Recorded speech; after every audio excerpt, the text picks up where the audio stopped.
Nahmaduhu wa nusalli ala Rasool al-Kareem.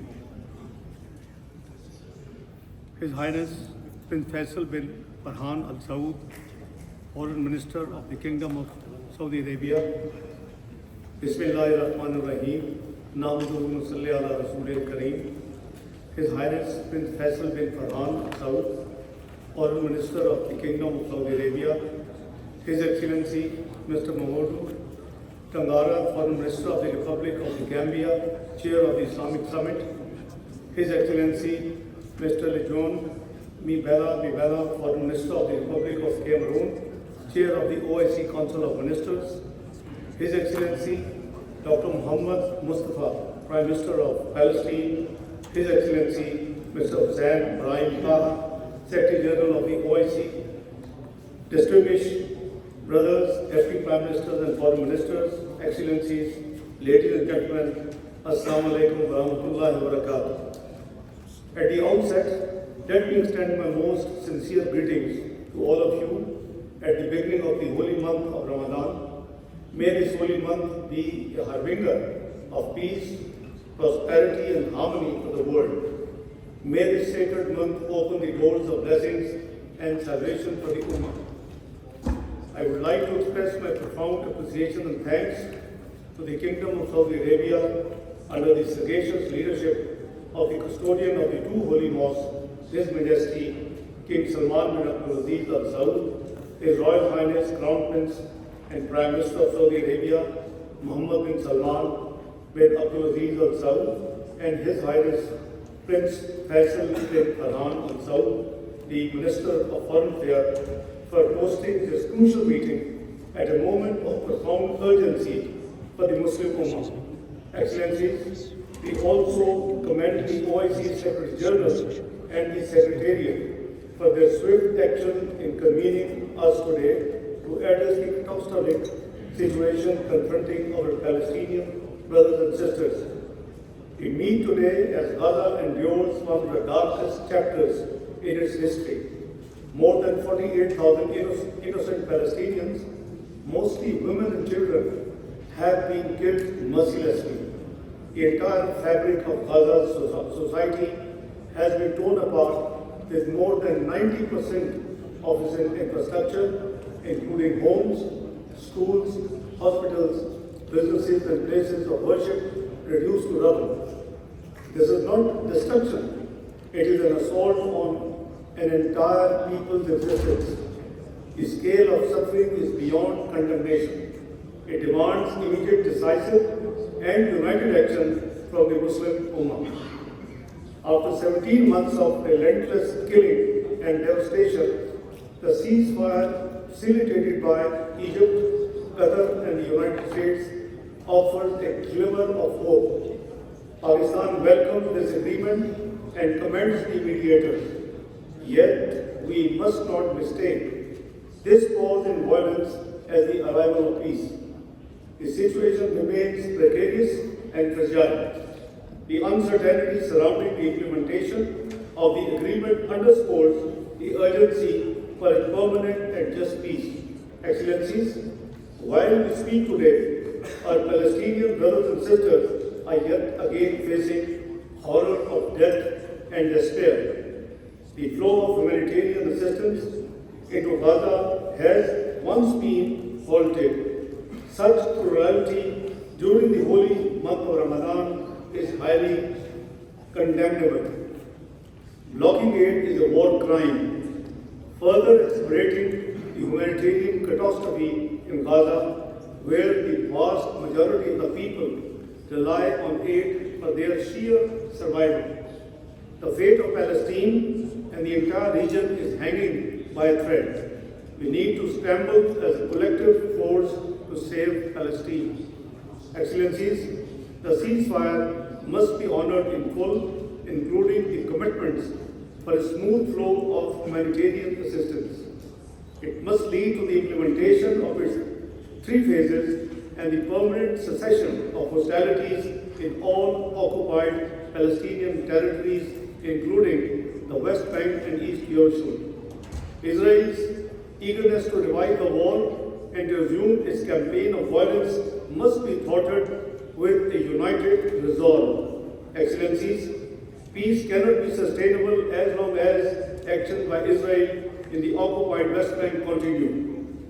Military raids, settler violence, and illegal land annexations intensify with every passing day.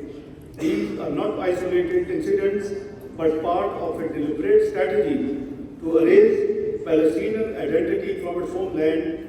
It is ethnic cleansing in real time. Excellencies, the international humanitarian law remains under brazen assault in the occupied Palestinian territory. This must stop. Israel must be held accountable for its serious violations and grave breaches, for its willful and wanton disregard of international humanitarian law. The UNRWA last year mandated the convening of a conference of high contracting parties to the 4th Geneva Convention. We regret that contrary to our expectations, the conference of high contracting parties could not take place in Geneva and deliver on its mandate. Excellencies, the Muslim Ummah must take it unequivocally clear: any attempt to forcibly relocate the Palestinian people, whether from Gaza or the West Bank, is ethnic cleansing and a war crime under international law. The OIC must categorically reject any proposal that seeks to eject the Palestinians from their own homeland. No external force has the right to dictate their future to the Palestinians. They must determine their own future through an exercise of self-determination.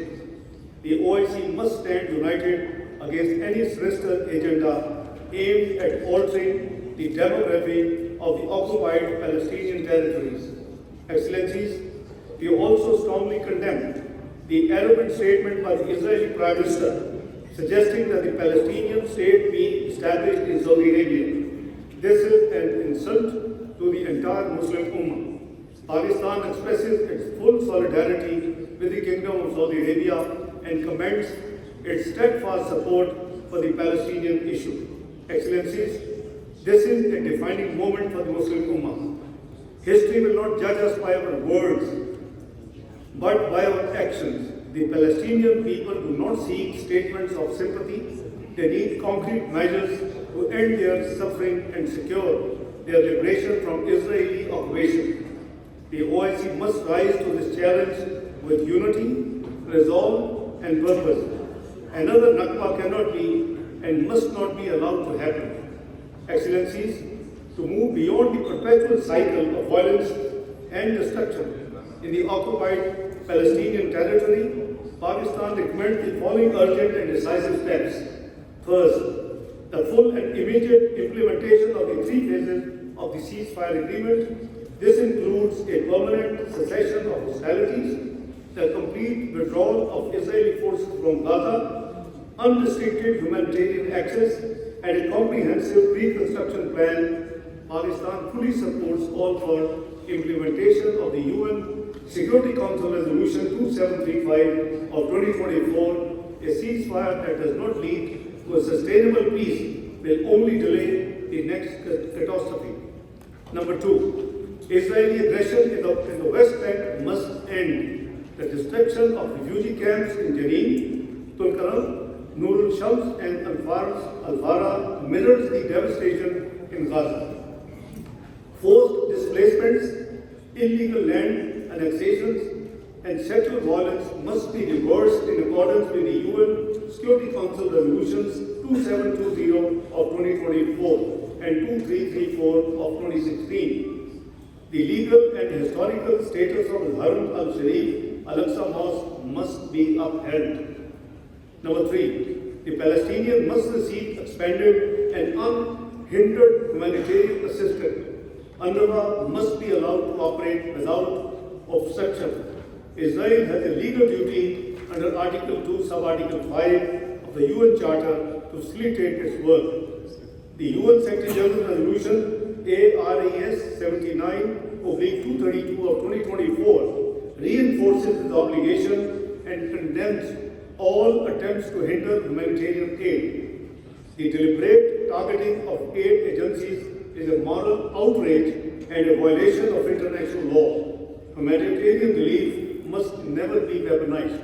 Number 4, the forced displacement of Palestinians must be recognized as a red line. The OIC must collectively oppose and block any attempt to relocate Palestinians from their homeland, whether through direct coercion or under the guise of humanitarian relief and reconstruction. Any such move constitutes ethnic cleansing and a grave violation of international law. Number 5, we must ensure the revival of a credible and irreversible political process toward a two-state solution and the establishment of an independent, sovereign Palestinian state within pre-1967 borders with Al-Quds al-Sharif as its capital. This is the only viable path to durable peace. The OIC must mobilize its collective influence to press for the recognition of the State of Palestine as a full member of the United Nations. The upcoming June conference, co-chaired by France and Saudi Arabia, is an important opportunity for the peaceful resolution of the Palestinian question and the implementation of the two-state solution. Number 6, the OIC must take decisive diplomatic and economic measures to hold Israel accountable for its crimes in Gaza and the West Bank. This should include trade restrictions, sustained diplomatic pressure, and legal action at the International Court of Justice.